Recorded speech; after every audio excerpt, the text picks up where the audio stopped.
Jack, Ren, and Stalin pull up to the old plantation house in a dusty car.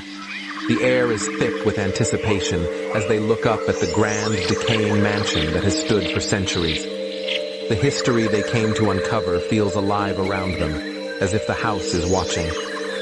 Charles, the elderly groundskeeper, stands near the entrance, observing them with an unsettling calm. Charles introduces himself with a gravelly voice, offering the boys the keys to the house while giving them a cryptic warning.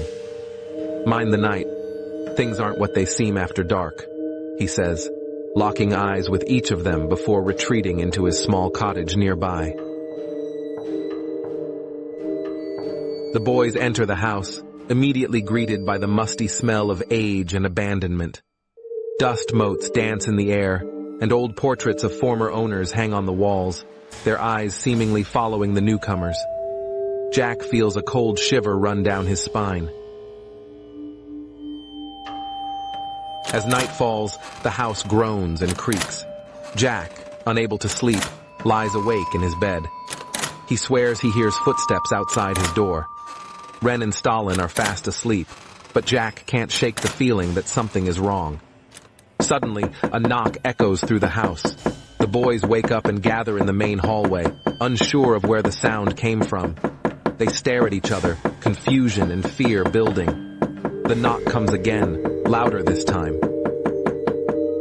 Stalin discovers an old, hidden door behind a bookshelf. When they open it, they find a small room filled with journals, letters, and old maps. Among the items is a journal belonging to a plantation worker.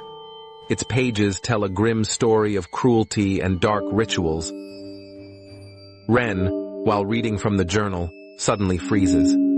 His eyes glaze over as he starts mumbling incoherently.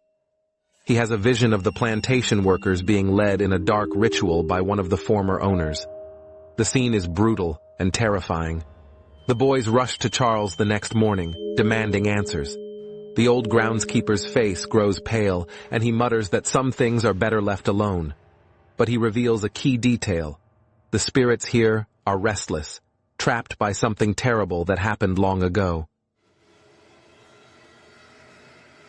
Jack finds an old, unmarked grave on the property. Charles admits it's the grave of a former owner, a man hated by both the workers and his own family. The grave emits a strange, cold energy, and Jack feels a force pulling him toward it. That night, the whispers began. Voices echo through the house, speaking in an ancient, forgotten dialect. The boys hear their names being called, and shadows move in the corners of their vision. Panic begins to set in. In the dead of night, Stalin sees the spirit of a plantation worker. The ghost is dressed in tattered clothes, staring at Stalin with hollow eyes. It tries to speak, but no sound comes out, leaving Stalin frozen in terror. Ren wakes up to find a shadowy figure standing at the foot of his bed. The figure has no face, only a void where its features should be.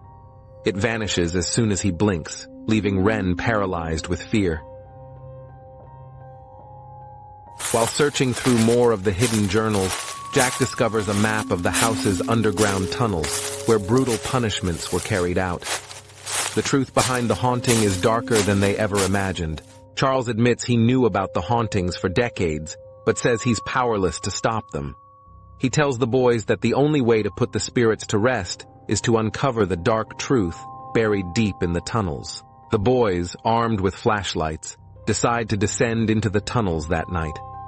The walls close in as they make their way through the dark, narrow passageways. Strange sounds echo around them, and the air grows colder with each step. Just as they reach the deepest part of the tunnels, they hear Charles' voice echo from above, warning them to turn back. But it's too late. A powerful force slams the tunnel door shut, trapping them in the darkness. The spirits are no longer watching. They are coming. Don't forget to like, subscribe, and share for the